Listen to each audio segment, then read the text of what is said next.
It's the name of a famous method. In this method, you set goals for yourself on a daily or weekly. You start to put cross to the days on which you have reached your goal. You make a chain with these crosses and you don't give up. You don't break that chain. But you have a problem.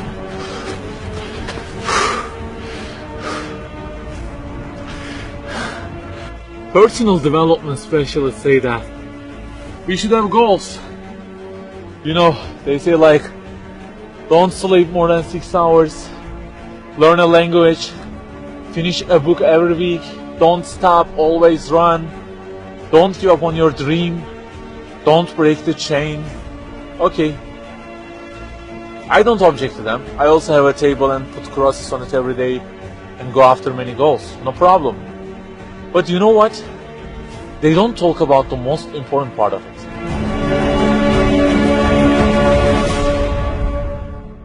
Let me give you a simple mathematical example.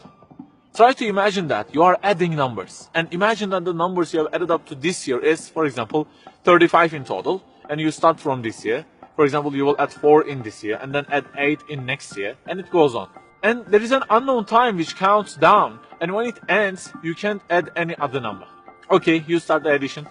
Plus 4, plus 8, plus 7, plus 3. You add ambitiously, you keep adding and adding. Plus 6, plus 5, and okay, they say time is over. Then you realize that you have added the numbers into a giant parenthesis, and there is a zero multiplication at the end of it. It wipes out all the numbers you have added all those years, and the result becomes 0. Of course, you are disappointed. All your efforts have been wiped out by the 0.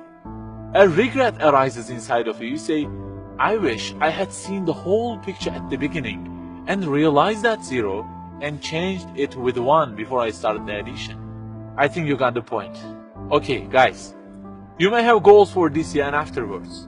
Learning a language, finishing a book every week, increasing your monthly income to $15,000, not sleeping more than 6 hours, etc. But for what? For what do we set goals exactly? Why don't we break the chain? If it is just for a more comfortable or a more respectable life, remember that all this will already be 0 with death. The death will wipe out all of them.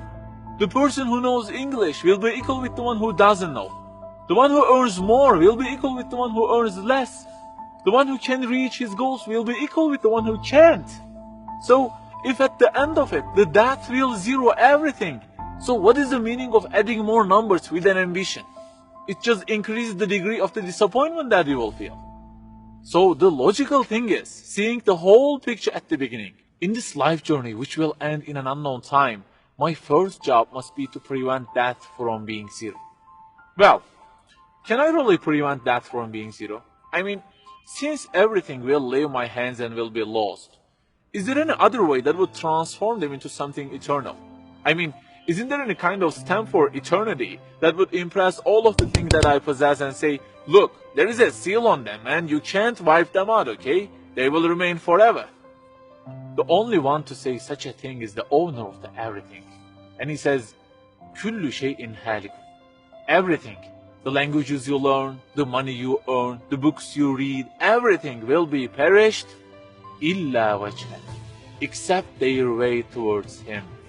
So the creator of our life says, if your intention is towards Allah, if the thing you do is for His acceptance, it won't disappear, it will be transformed into eternity in paradise. So learning a language, finishing a book every week, being rich, everything, if they are towards Him and for His sake, eternity stamp being pressed on them. For example, in this year, I will study English for 10 minutes daily. For what? Because serving Islam in the field of English is so important, and I want to gain acceptance of my Lord with it. That 0 has turned into 1. This year, I will finish a book every week. Why? Because this is the way of being a more sophisticated person and serving Islam better, and Allah who is eternal will be pleased with it. Good news, that 0 has turned into 1 because now His acceptance is your intention. I aim increasing the income of my company to $150,000. For what? Because I will spend that money on spreading the message of the Quran to the whole world and the publications that would please Him. you have exterminated the zero because now your goal is towards him. We add and add like this through our lives, and they don't end with death. People who seek Allah's sake in their actions kill their death. Death cannot zero their additions. If the thing we do is for his acceptance, it is not mortal. You may say, I don't really love him that much, and maybe I don't really believe in him that much either. So how can I do everything for his sake? I don't even know who he is. My brother or sister, that's the problem. You don't even know who he is. And actually it is our first job in this life, recognizing him. That's the first step. The more you recognize him, the more you love him. And the more you love him, the more you seek his sake in your actions. So learn about him. Who made you? What does he want? Why does he give you such a billion things in each day? Read, find out. Turning the zero into one is a lifelong process. Start at the point that you are missing and try to fix it. Like the specialists say, don't break the chain, but keep the chain to gain his acceptance. Run, but run to be eternal.